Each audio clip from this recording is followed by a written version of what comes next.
when my husband and I shared with our girls. They were 5 and 7. And, one of the things that we said was, Dad's done something. And we talked about how when we got married, we made a promise to each other. And one of the promises we made was that Mom and Dad were only going to hug and kiss each other. That was the language we were using for a 5 and 7-year-old. And then Dad broke that promise and did those things with other people. And that in doing so, that broke Mommy's heart. And so when they see Mommy crying, that's what's happening, that they could understand that. And that led to the next part of the conversation, which was, and Mommy has a helper, Dad has a helper, and you get to have helpers too.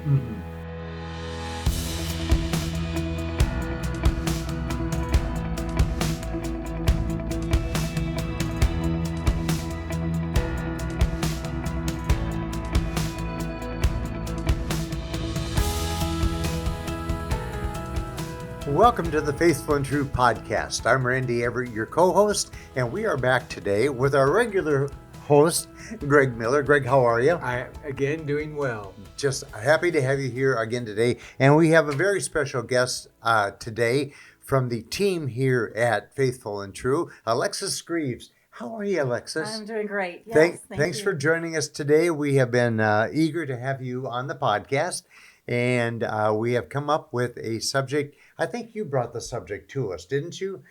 Because of clients that you're working with, whatever, the subject had come up. And we're here today to discuss about knowing how to include your children when life gets complicated. Absolutely. And it's a great topic for us to talk about because we know that when there's betrayal, when there's discovery, when lives explode, it is very complicated. And one of the questions that we get a lot is, how do I include my children in that? And that's typically not the word that they use. Maybe they will ask, how much do I tell my children, or what do my children need to know? But this really is about including children in a life circumstance.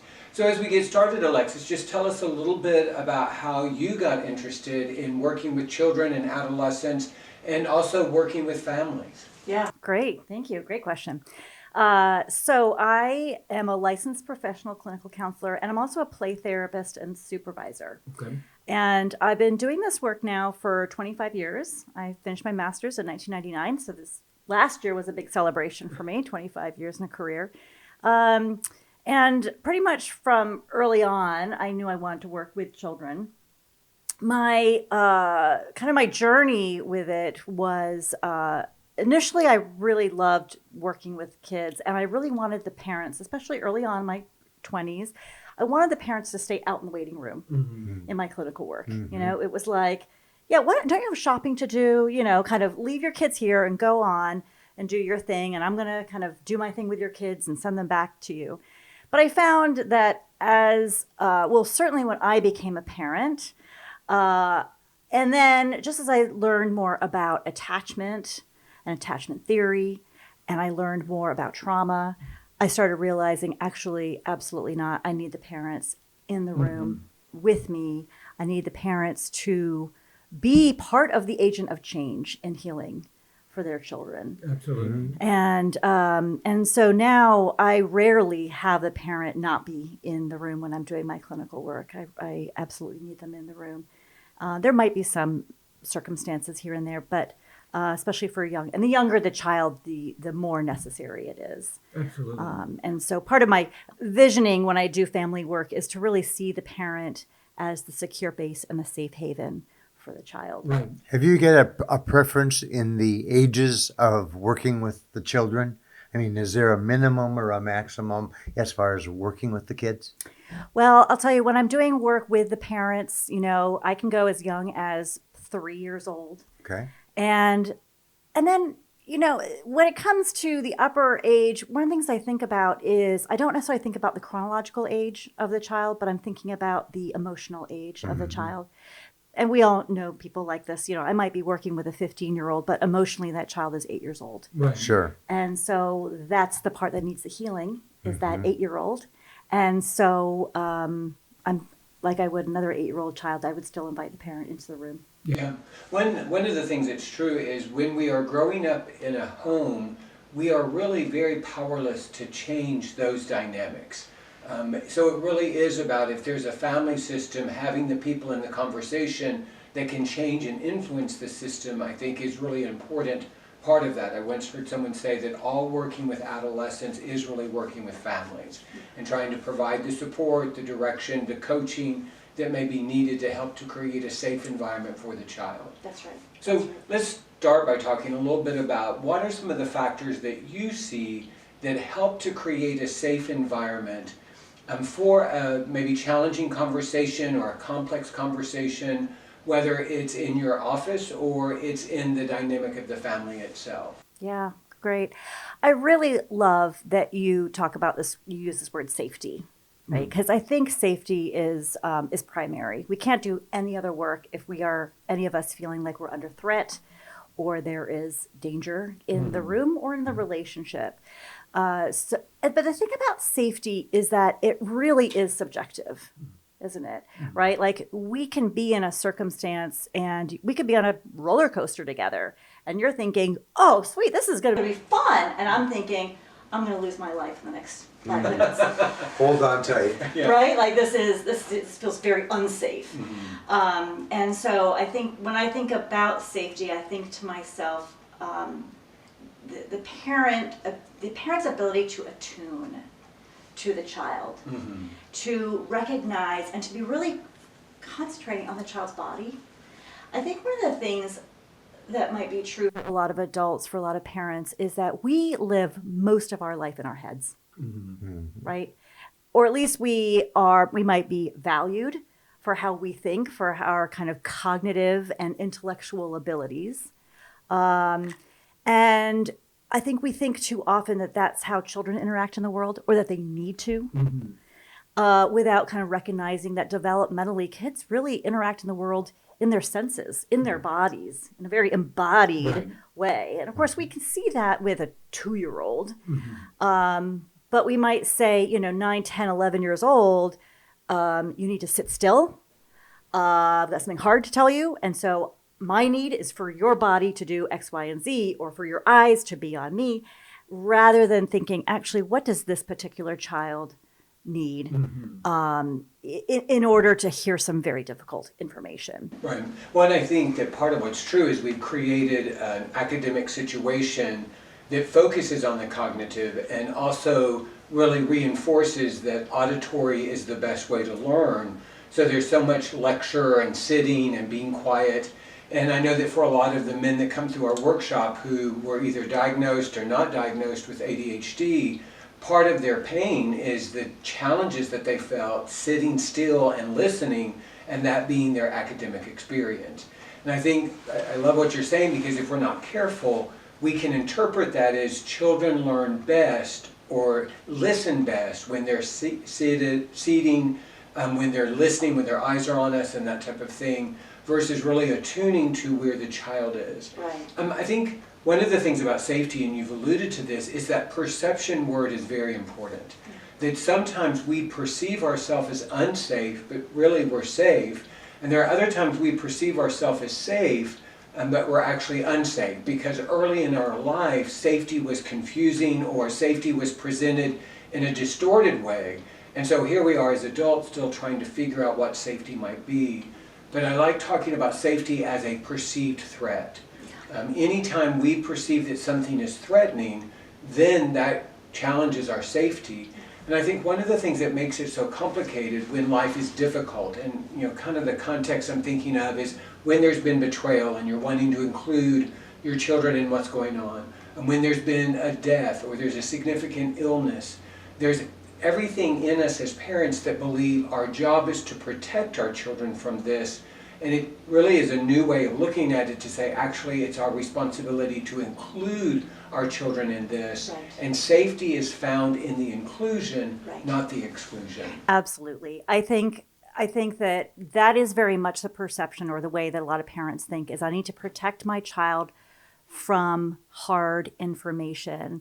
but what that turns into is a secret. Mm-hmm. And we know that adults who start reflecting back on their early childhood and start recognizing, yeah, there were secrets going on around me, how detrimental that is Right. to your sense of self, to your sense of trust. Like, do I trust people around me? Are others keeping secrets? One of the things that I really believe is something I heard probably 20 years ago, which is this idea that children are the best absorbers of information. They're just constantly taking in information, and not just from listening, they're sensing, right? Kids Right. are really attuned to, oh, dad's in a bad mood. Let's all back away from dad. Or, oh, mom seems to be really receptive to things. Let me kind of move towards her with some new things. These are all things that they are absorbing in the environment. And they are also the worst interpreters of information. And I really believe that our job as caregivers is to interpret and interpret and interpret the world and interpret experiences for children. Right. One of the things I would say is children easily get off the path. And so, you may say, well, we've already talked about this once, or we talked about it the last time. But the reality is, each time there's a new experience, maybe this time mom is showing up sad, or dad is showing up angry, it is very easy for the child without some sort of clarification to believe, oh, I must have done something wrong, I'm responsible for what's going on in the house. And so a parent may be saying, well, we've already talked about this, but I do think because children so easily get off the path and begin taking responsibility for things that are not their responsibility, we cannot overshare. Another phrase I like is clarity is kindness. And so the more I can be clear about this is what is going on, this is how we're trying to navigate it. And I think one of the big messages for children is, and it's not your responsibility. Right. I remember early in our own story, one of the things that Beth and I would often say is, and we will figure this out. Yes. We wanted them to know it's not just, they're not responsible for what has happened, and they're not responsible for figuring it out. The adults are going to figure this out. That's and right. We're going to release you from that. That's right. Yeah. That makes me think very much about when my husband and I shared with our girls. They were 5 and 7. And, one of the things that we said was, dad's done something. And we talked about how when we got married, we made a promise to each other. And one of the promises we made was that mom and dad were only going to hug and kiss each other. That was the language we were using for a 5 and 7-year-old. And then dad broke that promise and did those things with other people. And that in doing so, that broke mommy's heart. And so when they see mommy crying, that's what's happening, that they could understand that. And that led to the next part of the conversation, which was, and mommy has a helper, dad has a helper, and you get to have helpers too. I think this language of everybody gets to have helpers is a really important one, isn't it? Because that wasn't a message I got when I was young. Right. It wasn't that I got to have helpers. It was, I've got to figure out my way in this world. Yeah. Well, another implied thing that I think is so important is, and everybody needs helpers. Yes. Many of us grew up in environments where independence was valued, and it might have been that we became independent because there wasn't a helper. But what can also be true is we grew up being told we got to figure it out by ourselves and we shouldn't need a helper. So to clearly communicate to children that everybody gets a helper is also inferring or implying that everybody needs a helper. And I think that's one of the big messages we can give children is when there is complexity, support is needed. Yes. I mean, it's interesting. A lot of what you shared is very similar to what we shared with our boys. And in our situation, one was in the 3rd grade, one was in the 6th grade. And one of the temptations I think that parents have is being too vague. Yes. And vagueness creates confusion. Absolutely. And so they're going to fill in the gaps. And so the more that we can share those details, why that particular promise was important, because again, children are going to be interpreting through their own filter. They know what a promise is. Maybe they've broken promises, and now they're afraid that somebody's going to be mad at them or sad because they broke a promise. And so again, the more we can, in language that is appropriate for the child, help them to understand the significance of the promise, why that promise was so important, how that promise is part of what made us a couple and helps us to be a family. Then they're going to be able to put it in the context of, okay, there are certain promises that when they are broken, there are significant consequences. Yeah. All promises are important, and promises have different weights.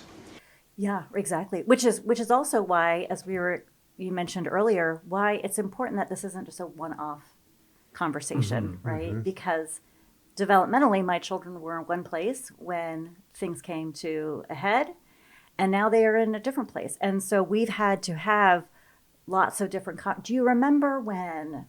And giving more information as they're getting older, because they can developmentally they can hold more and more things can make sense for them. Right.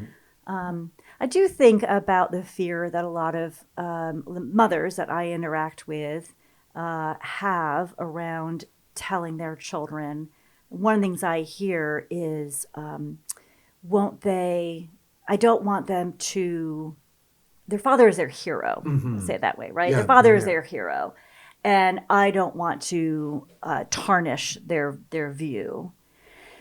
And it's an interesting question to sit with, isn't it? Right. Because as we're trying to encourage women and in our own journeys walk towards more authenticity, what is the value of having somebody see a parent as a hero? Right.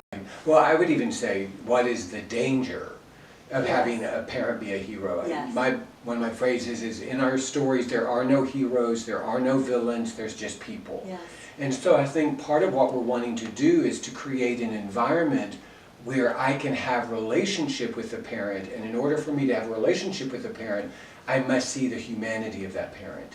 Yeah. And I know that a lot of the men that I work with, they grew up in homes where they had, I believe, distorted perception of their dads because they didn't know their dads. And maybe they grew up in a church environment. The dad presented himself as having it all together.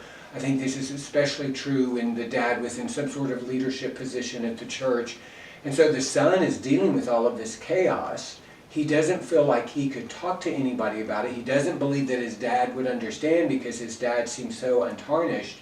And so that sends him more into the shame and isolation. One of the best gifts that we can give our children is our own humanity, is the truth. So that then when they are struggling, instead of it separating them from us, it brings them towards us. That's a place of commonness. Right. And I would say also that it helps them connect to their own selves. Because if they have an idea that a parent can be perfect, then when they inevitably make mistakes and hurt other people in relationships, there's going to be kind of a coming apart in their own sense of self. Right. Why couldn't I do this like my father could? Right. As opposed to, oh yeah, no, we all struggle. We all fall short. We all cause pain. We all experience pain. And we can also move through that. Right. I think another thing is when we're not honest with our children about what's going on, we lose the opportunity to model some pretty significant things. And one of them is that ownership piece. Yes. Where if I'm not owning what I've done, if I'm not taking responsibility for the choices I've made, especially these significant life choices that are impacting the family, then I'm missing out on the opportunity to model ownership for my children. And I often say one of the principles of parenting is if there's something you want your child to do, then the best thing to do is model it. If you want your child to be honest, then model honesty. If you want your child to be forgiving, then model forgiveness. And if you want your child to be someone who owns and take responsibility for their life, then model that. If there is a death in the family or a significant illness, it gives us the opportunity to model for our children what grieving looks like and what it looks like to go through something incredibly painful and healing our way through that. Yeah. I know there's a lot of family systems where we can acknowledge that somebody has died, because in many cases that's hard to hide, but we don't know how to acknowledge the reality of that death. We don't know how to acknowledge either the pain or the chaos that death creates. When my mother died, one of the things that I said at the funeral is when life is complicated, then death is complicated. When life is complex, then grief is complex. And there is a validation in that it's okay to talk about a complex relationship that we've had with somebody who has died and acknowledge then, therefore, what that means is the grieving and the healing is also going to be complex. Yeah. Absolutely, yeah. I mean, it makes me think about my own mother's death. She died when I was 23. And my mother really never talked about her own mother, who died when she was 18. I spent my whole life up until, 23, 24, maybe even 25, thinking that my mom must not have loved her mother. And it wasn't until after her death and then talking with others in the family that I realized, oh, in fact, she was so close to her mother that her death really, she didn't know how to grieve. Right. And then here I was, that second generation, making my own stories, right? Because she couldn't say to me, the death of my mother was so unbelievably painful. She just packed it away. And I started making up my own stories about what that meant. But then once I had that kind of realization, what I thought to myself is, my future children will never meet their grandmother, but I want to make sure that they know her. And so then I've got some work to do. Right. Well, and part of it is I got to get in there and figure out what are the old family rules about talking about illness or talking about death or ownership and taking responsibility for our lives. And because the reality is, without an intervention, we simply continue the patterns of the previous generations. And so we may, in our naivete say, oh, I will never parent that way, or I will never do that to my kids. But unless we are very intentional and we create a new way of doing it, we're pretty much guaranteed that we will. And so one of the things that we often talk about when we are talking about including our children is how many of the people who come through Faithful and True, both the men and the women, were there things going on in their family system that they didn't have clarity about that they would have loved to know in real time what was happening. And so if that's something that we desired as children, then that's probably a good indication that our children would desire it also. That's right. So how do we move towards them with those conversations? And we often say here at Faithful and True, if it feels awkward, it's probably you're doing something well because you're doing something new. And so I remember how awkward it felt talking to my children about these choices that I had made and the consequences and the hurt that I had caused, because I didn't grow up in a family where we had that level of conversation. And I think another thing that we do is we do attune to our children because they will tell us how much they are able to take in any moment. We don't just, fire hose them with all the information and then they're just left overwhelmed. We pay attention to how much they can take in. We acknowledge how old they are. We acknowledge where we are in our sharing of it. And I remember distinctly, it wasn't our first conversation, but it was a couple of conversations down the road. I was talking and I typically ended our conversations with, do y'all have any questions? And immediately my youngest son asked a question about something completely not what we were talking about, some mundane aspect of life. And I looked at him and said, I can answer that question, but is that also your way of telling me you're tired of this conversation? Lovely. And he said, yes. Yes. And so I said, okay, here's the answer to that other question. Another coaching that I give parents is a lot of times we end the conversation saying to the children, if you have any questions, you can let me know. I think when we do that, it's coming out of a good place in our heart, but what we're doing is we're putting the power back to the kids. It's their responsibility to bring this up. And they probably don't have that capacity.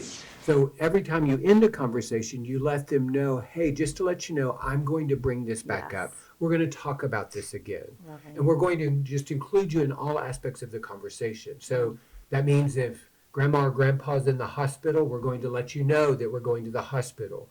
We're going to give you the language around what the diagnosis is and what maybe the prognosis is, or if you're going to the hospital for the first time, what you're going to expect and the noises we're going to set our children up so that when we are introducing them to new and what could be difficult or threatening environments, they have as much as they can have to step into that space. Yeah. Does that make sense? Would you Oh, agree? absolutely. Absolutely. Yeah. The other thing I just think about in these hard conversations is I think because we as adults can often be anxious about these hard conversations. And I think for a lot of the women that I've talked with, they are like, okay, I've got this, the big conversation, right? And they're quite anxious about it and they're imagining worst case scenarios. And the thing I get concerned about is we're going to have the conversation. Whew, I did it. It's done. I'm going to go to the gym now and I'm going to work out. And I think to myself, you can be done with the conversation, but don't leave the room, right? One of the most painful stories I read recently was Prince Harry. Did you read this book, Spare? Mm-mm. Prince Harry. And it starts off, the whole book starts off with him being in his room, middle of the night, when his father, King Charles, now comes into his room to tell him that his mother, Diana, had been killed in a car accident. And Prince Charles, the way he told his son about his mother's death was I think, very touching. He was empathetic. But then he left. And there's this 11-year-old boy in his room alone, Trying to process that. trying to make sense of this. And of course, that led to a lot of complications for him and his grief because he felt very much alone. And I just, I think to myself, have the conversation, but stay present with the child, right? They might want to play a video game, and you might notice they're getting very angry in that game, right? And just remain attuned emotionally, right? Or they, how about we run outside, went around outside, and they trip and fall, and they're having a big cry. Rather than saying, "Oh, come on, brush it off. That was no big deal," right? To recognize that they're still riding that wave of emotion, and I just feel like it's so important for kids to ride those waves of emotion all the way into shore, rather than having us as adults. And usually, it's because we're uncomfortable. Right. We're struggling with our own discomfort, and so we kind of want to say, "Enough. I got a lot of that." As a child. Enough. Stop crying. Boy, that's a hard thing to do when you have a big cry inside of you to be told to stop crying. And so that's just another thing I would want parents to think about is just to stay present. You don't have to keep talking about it. You don't need to drive. I love, that your son had a question about something else and you were attuned to say, okay, Are you done talking? I can tell, right? Yeah. I can tell. Yeah. And I'm not going to kind of wash my hands and say, okay, we're done. Right. Yeah. I'm now going to go have a shot at tequila or, whatever it is because of I'm not riding my wave of anxiety all the way into shore. Right. I think one thing that is complicated in these conversations, specifically about betrayal, is if the couple is in a challenging place, and typically they are, and so therefore they're trying to manage being in the same space with each other. Yes. And they're having, maybe the spouse is having difficulty even being in the room with the dad and trying to figure out how do we find enough resource, agency, our wise adult to be present in this conversation and kind of setting aside the other things that are going on. I was introduced to this idea of the parking lot where there are times where there's stuff that's going on where we have to set it aside in the parking lot so that we can be present in another opportunity. And the thing about a parking lot is we park the car, but we remember where we left it and we go back and get it. Yeah. And so for the couples that are really wrestling with how do we tell the kids, the other question is how can we be in the same room with each other? It's this idea that by setting that aside, being with the children in this conversation, then whatever is true for you before that conversation can also be true for you after that conversation. But allow yourself to be present with your children to the extent that you can with everything that is going on. Right. That's right. Yeah. Well, Alexis, we want to thank you for being with us Yeah, today thank on the you. Faithful and True podcast.